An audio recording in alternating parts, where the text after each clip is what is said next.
qui nous touche. Bon, alors le Canada comme 51e État, M. Trump a dit hier dans une grande entrevue, il en sera toujours question tant qu'il sera là. Pour lui, c'est fondamental. Oui. On en avait un peu moins entendu parler ces dernières semaines. Alors, on se disait, est-ce qu'il a moins cette lubie? Est-ce que ça l'habite moins? Est-ce qu'il est passé à autre chose? La réponse est non. Et ça survient, cette déclaration-là, dans une entrevue, donc, qui est à Meet the Press, cette émission phare de la politique aux États-Unis sur les ondes de NBC. Longue entrevue avec le président américain où il a abordé plusieurs sujets. Notamment, il a réaffirmé son désir d'annexer le Canada, mais exclut l'idée de l'envahir militairement. Et ses principaux arguments, il a encore une fois martelé sur le fait que les États-Unis subventionnent le Canada à coût de 200 milliards par année, que les États-Unis n'ont pas besoin des voitures canadiennes, ni du bois canadien, ni de l'énergie canadienne, mais lorsqu'on regarde, si le Canada, et là je vous le cite, le Donald Trump, si le Canada était un État, ça ne nous coûterait rien, ce serait excellent, ce serait un État chéri. Et si on regarde la carte, sans cette ligne artificielle qu'on appelle une frontière, Mario, ben quel joli pays ce serait. Mais il faut que tu me l'expliques, Alexandre, parce que pourquoi tu prends les États-Unis sur une carte. Au nord, la ligne, là, oui. Ça, c'est une ligne artificielle qui a été dessinée par un clown avec une règle. Mais au sud. Mais au sud de la frontière, au sud de la frontière et de la ligne, là, elle est si importante qu'il faudrait y mettre un mur. Ah, tout à fait. Mais pourquoi la ligne d'un côté, c'est une ligne artificielle, puis de l'autre côté, c'est une ligne fondamentale? Parce que les enjeux sont pas le même. C'est l'artiste derrière. Ah, bah oui. Non, mais c'est tellement drôle. Ah non, c'est vrai que c'est fascinant. C'est complètement fascinant, cette histoire-là. T'as entièrement raison. Bon, parlant de désir expansionniste de Donald Trump, bon, il a parlé aussi notamment là, de tout ce qui est Groenland. Parce que là, ce qu'il a dit sur la question sur l'armée au Canada, elle est venue notamment parce qu'au Groenland, il ne l'a pas exclu là, au besoin d'utiliser l'armée. De l'annexer de manière militaire. Et là, ça survient à un moment où les deux, Mark Carney et Donald Trump, sont censés se rencontrer mardi à la Maison-Blanche. Il est revenu d'ailleurs sur la discussion que les deux ont eue à la suite de son élection comme premier ministre du Canada en disant « M. Carney a été très gentil, je l'ai félicité, c'est une victoire serrée, il n'y a pas de majorité, ça va rendre les choses plus difficiles pour lui. » Alors, Trump est pas fou, là. Et il l'a bien vu là, qu'il n'était pas majoritaire. Alors là, le rapport de force, le mandat fort que les libéraux n'ont pas nécessairement eu, mais eu des bons mots pour M. Carney en le qualifiant d'homme gentil. Maintenant, qu'est-ce que ça nous dit sur la rencontre de mardi? Et est-ce qu'il y aura des changements dans la stratégie canadienne? Parce que c'est au point où... c'est peut-être gros ce que je vais dire, mais c'est à la limite, à la frange, que Mark Carney pourrait faire un coup d'éclat puis l'annuler aujourd'hui. Dire, moi, dans ces conditions-là, je m'y rends pas parce qu'il a toujours dit qu'il n'amorcerait pas des discussions avec les États-Unis s'il n'y avait pas comme élément de départ, là, disons, avant de se mettre à la table, s'il n'y a pas comme nappe, là, comme base, qu'on respecte la souveraineté du Canada. Voilà. Les États-Unis respectent la souveraineté du Canada. Critère numéro 1, visiblement dans l'entrevue hier à NBC, ce n'est pas là. M. Carney doit s'envoler vers Washington aujourd'hui en vue de cette rencontre-là, qui est prévue donc mardi à la Maison-Blanche. Parce que ce qu'on veut éviter, Mario, puis tu sais, politiquement, là, imaginons un scénario où Carney se présente à la Maison-Blanche mardi. Et là, les deux, par exemple, sont dans le bureau ovale, dans les grands fauteuils là, ils font rentrer les journalistes. Puis là, Trump décide de faire la passe à Carney. Sur le 51e État.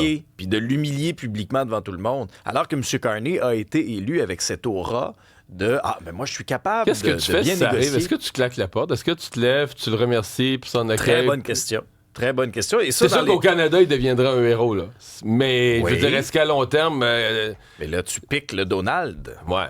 Est-ce que tu t'aides à régler tes conflits commerciaux après? Ou tu empires ta situation? Tu sais, ça fera partie des scénarios, assurément, qui vont être abordés par les conseillers de M. Carney aujourd'hui, là, à la suite de l'entrevue sur les ondes de NBC. Là. Puis l'annuler, c'est sûr que là, pour des négociations commerciales, tous les enjeux qu'il y a à régler, est-ce que tu montres un signe de force à Trump ou est-ce que tu l'insultes puis la prochaine rencontre, tu vas l'avoir en 2028? Ou tu limites, si tu veux, les moments, par exemple, de période de questions conjointes. Il y a ça aussi. À mon avis, tu peux pas les limiter. Tu dis, on rencontre pas la presse, point. Ouais. Une rencontre entièrement privée. Voilà, le petit photo-op au début, là, à l'arrivée de la Maison-Blanche, les deux se serrent la main, le reste, c'est privé, si tu veux limiter les dégâts publics. Mais le problème, c'est que tu contrôles pas l'enceinte. Là. Ce que je déduis de Trump, c'est qu'à un moment donné, lui, il ouvre les portes, puis il fait rentrer les journalistes un peu à brûle pour point, puis il répond. Tu sais, c'est pas des points de presse. Avec Zelensky, c'est un bel exemple, Alexandre. Il n'y avait pas là, un lutrin, pas un lutrin, mais les deux lutrins avec les micros, très formels de conférences de presse. Ils sont assis, ils font rentrer les journalistes. Oui, ils sont assis là, ils font rentrer les journalistes. Les journalistes sont au-dessus des fauteuils un peu, elle va comme je te pousse, puis elle pose des questions. Trump crie des réponses. Tu sais, non, mais c'est pas un cirque, c'est pas un point de presse organisé. Non. Donc, si Carney est assis là, puis qu'il fait rentrer les journalistes de la même façon, est-ce que tu peux-tu faire quelque chose? Écoute, c'est un cauchemar aller là à la Maison-Blanche. C'est clair. Dans le contexte actuel, c'est clair. Ouais. Et d'autant plus que là, du côté de M. Carney, on a annoncé là, une série de dates importantes. Là. Dans la semaine du 12 mai, formation du cabinet. On prévoit le retour au Parlement le 26 mai. Et le 27 mai, ce sera la lecture du discours du trône par nul autre que le roi Charles III. T'allais dire le bon roi Charles. Le bon, oui. C'est ça pour Benoît, là. Ou alias Fripouille Ier, comme Benoît Dutrisac le surnommé. Ouais. Ça, c'est un symbole, ça, qu'il va falloir y réfléchir plus. Parce que supposément que ça serait un symbole de la souveraineté du Canada. Moi, je pensais que depuis 1931, le traité de Westminster... Non, mais le Canada avait sa... C'était purement... Encore plus avec le rapatriement de la Constitution en 1982. Je pensais qu'on avait complètement réglé ça. Oui, on fait encore partie du Commonwealth officiellement, mais... C'est juste moi, Mario, dans son point de presse, là, M. Carney avait pas... j'ai l'impression qu'il comprenait pas l'enjeu face à la présence du roi puis le malaise, notamment, que ça suscitait au Québec. Au Québec, chez les Acadiens. Non, oui. Je pense que non. Non, hein? Je pense qu'au Canada anglais... En tout cas, dans les clientèles conservatrices, tu sais, Stephen Harper, puis tu sais, au Québec, on trouvait que c'était bizarre. Ils mettaient des photos de la reine dans les bureaux de compte, toutes sortes d'affaires de même au Canada anglais, puis on se disait, ouais, pourquoi il s'occupe de la reine? Mais ça marchait, là. Il y a une partie des gens, des électeurs plus âgés au Canada anglais qui sont encore sensibles, là. Même s'ils comprennent le système politique, c'est pas le roi ou la reine qui décide, là, mais qui sont encore sensibles à ce symbole-là. Mais je ne sais pas, tu sais, quand on dit le symbole à l'international, est-ce que vraiment... en Asie, en Europe, sur d'autres continents, on voit que la souveraineté du Canada est plus accentuée en présence du roi. Je suis pas convaincu. Je suis pas sûr. Je suis resté... En fait, son point de presse, je l'ai trouvé... Sur tout le reste, je l'ai trouvé excellent. Là, il y avait du leadership, puis c'était clair, puis il y avait des dates. Celle-là, je suis resté avec un point d'interrogation dans le front. En même temps, quand la gouverneure générale lit le discours du trône, elle le lit au nom du souverain, là, du roi ou de la reine. Fait que, tu sais, que le roi soit là lui-même. Et plusieurs ont fait la blague de dire, ben, au moins, ça va pouvoir être lu correctement en français, parce que normalement, le discours du trône est bilingue. Puis Mary Simon parle pas français, puis le roi Charles parle un excellent français. Oui. Fait que peut-être que du point de vue du français, il y a un certain gain. Mais c'est une... Sur le Groenland, je sais que ça nous touche moins directement, mais... Je veux quand même faire une parenthèse pour dire que c'est énorme. Le Groenland appartient au Danemark. Le Danemark est un pays de l'OTAN. L'OTAN, c'est une organisation qui s'est créée après la Deuxième Guerre mondiale de pays qui ont dit on va se soutenir mutuellement du point de vue militaire. Donc, on est une alliance militaire. Le Canada en fait partie, les États-Unis. Les autres sont tous du côté européen. Donc, la règle, l'article 5, si je ne me trompe pas, là, du traité de l'OTAN, c'est si n'importe lequel d'entre nous est attaqué, nous considérons que nous sommes tous attaqués. Tous pour un, pour tous. Exactement. Donc, on va se défendre collectivement. Donc, là, quand Trump dit, moi, je pourrais prendre l'armée, au besoin, pour annexer le Groenland, c'est un pays de l'OTAN qui menace de déclarer une guerre à un pays de l'OTAN. Ça, c'est surréaliste, là. C'est énorme. Ouais. C'est énorme, là. Puis, pourquoi on trouve pas ça si grave?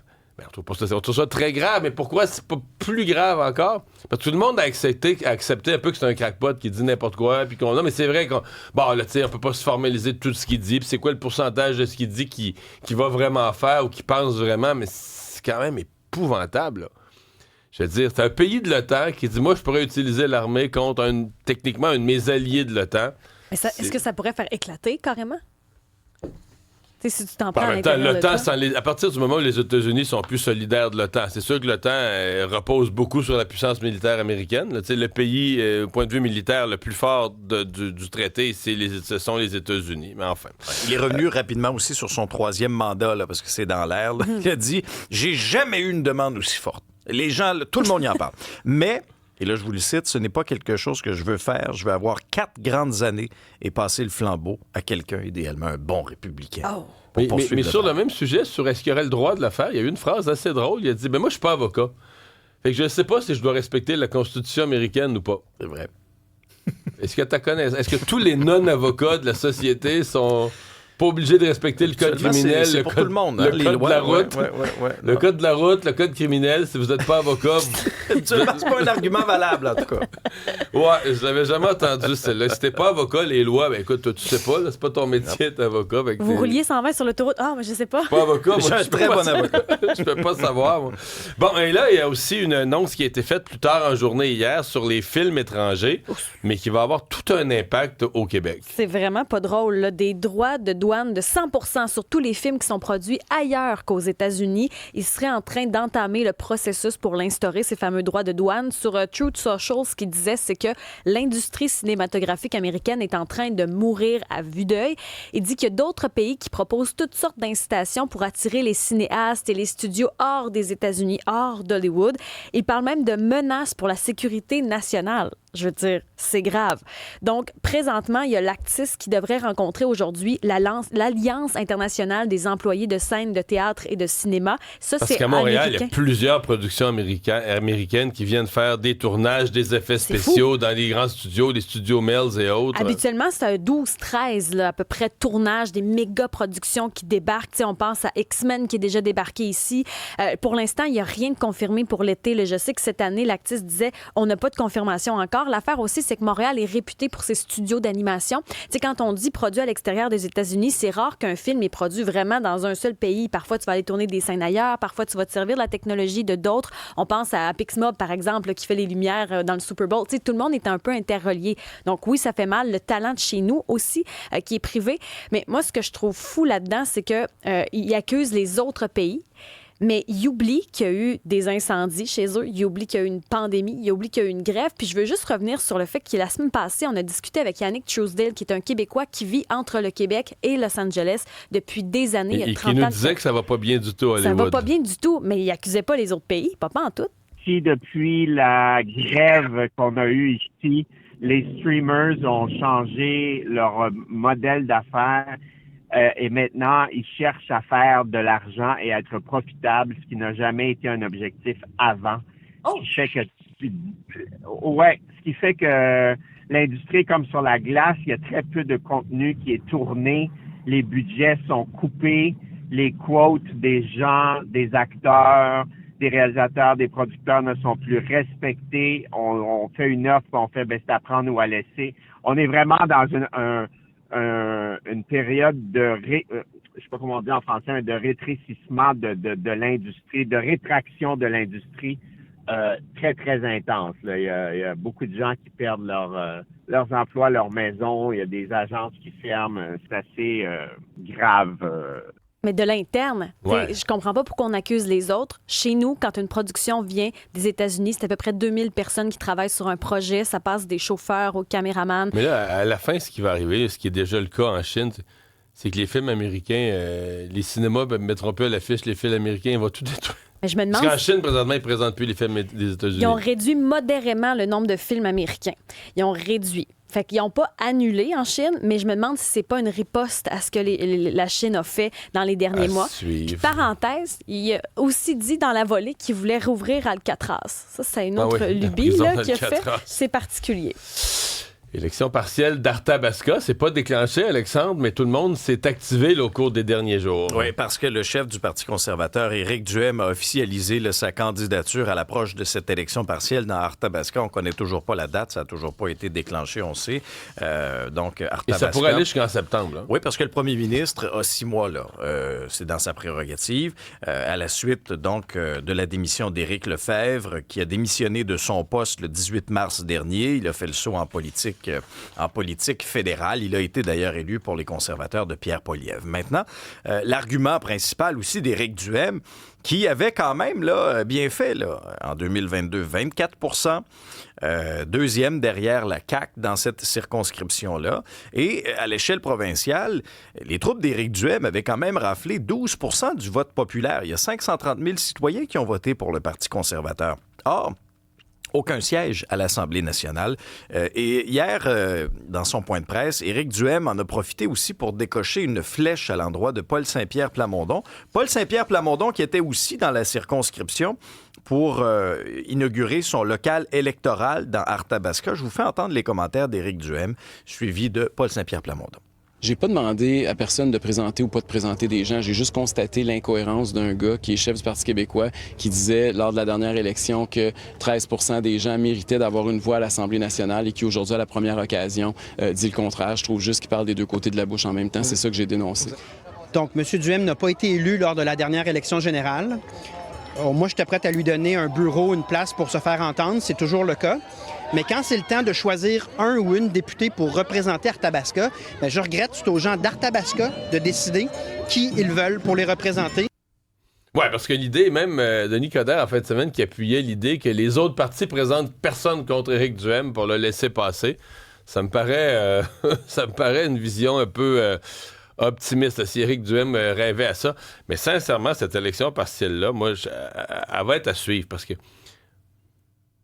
analyse politique, il y a 3 partis qui ne peuvent pas se permettre de la perdre. La CAQ, qui a ce comté-là. Oui. Puis, bon, la CAQ a perdu dans Terrebonne, Mosball, 4-5-0, c'est un comté souverainiste. A perdu à Québec, mais Jean Talon, c'était le plus dur pour eux à garder à Québec. Mais perdre Arthabasca, pour François Legault, c'est comme dire qu'il n'est plus capable de gagner à nulle part. C'est ça qu'il a perdu partiel par-dessus partiel. Oui, c'est ça. Partiel. Mais s'il perd Arthabasca dans un des comtés les plus forts de la CAQ, c'est comme dire qu'il n'est plus capable de gagner à nulle part. Bon, Éric Duhem joue gros, vient d'en parler, mais Paul Saint-Pierre Plamondon ne peut pas la perdre non plus. Là. Lui, il est sur une série de victoires, en train de prouver que le Parti québécois s'installe partout, etc. Alors, tu sais, mettons, lui se faisait battre par Éric Duhem, ce serait toute une claque. Donc, il y a 3 partis que je pars avec l'idée, ils ne peuvent pas se permettre de la perdre. Donc, ça va jouer dur, ça va être... Puis, à la limite, je dirais, même les libéraux là, qui vont être dans une sortie de course au leadership, vont vouloir... peut-être gagner, ils partent de loin dans les comtés francophones, mais ils vont vouloir, à mon avis, montrer, malgré la bataille féroce de 3 autres partis, il va vouloir montrer qu'ils existent, là, qui sont réapparus dans l'univers des francophones. C'est que ça va vraiment, vraiment être une partielle à surveiller.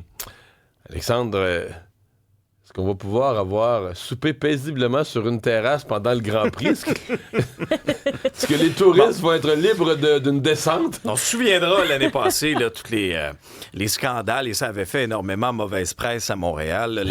La descente du service incendie là, par rapport à la non-conformité là, des chapiteaux là, sur les terrasses, en pleine festivité du Grand Prix. Il y avait eu des règles aussi où on mesurait... 50 quelques pouces.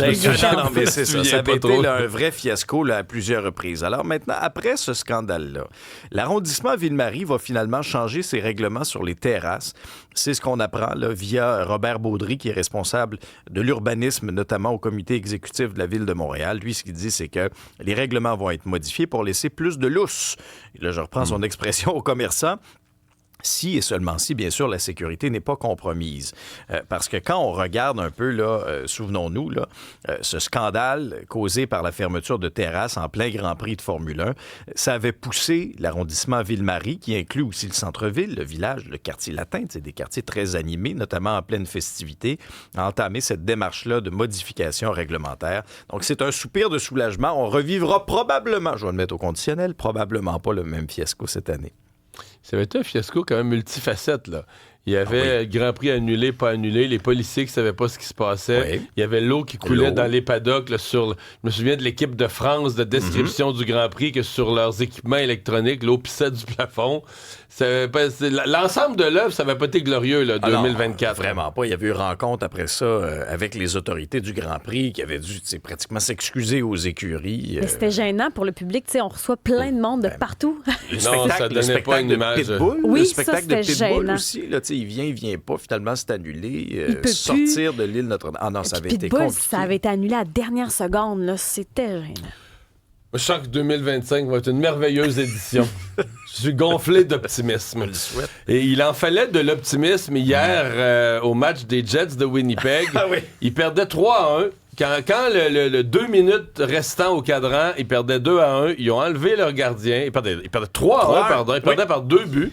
Ils ont enlevé leur gardien. On pensait dans l'amphithéâtre que c'était peine perdue, mais il y avait une énergie incroyable hier à Winnipeg. Donc, à 18 minutes 4 secondes de la troisième période, Namestnikov qui inscrit un filet pour les Jets. 3-2, l'espoir renaît. Et à 2,2 secondes de la fin de la troisième période, un petit miracle se produit lorsque Cole Perfetti, qui trouve le fond du filet et qui égalise la marque. On s'en va en première période de prolongation. Que j'ai regardé en bonne partie, la première prolongation. À un moment donné, je me suis découragé. Je me suis comptera pas de but. Je vais me coucher trop tard. Première période de prolongation, pas de but. On s'en va en deuxième période de prolongation.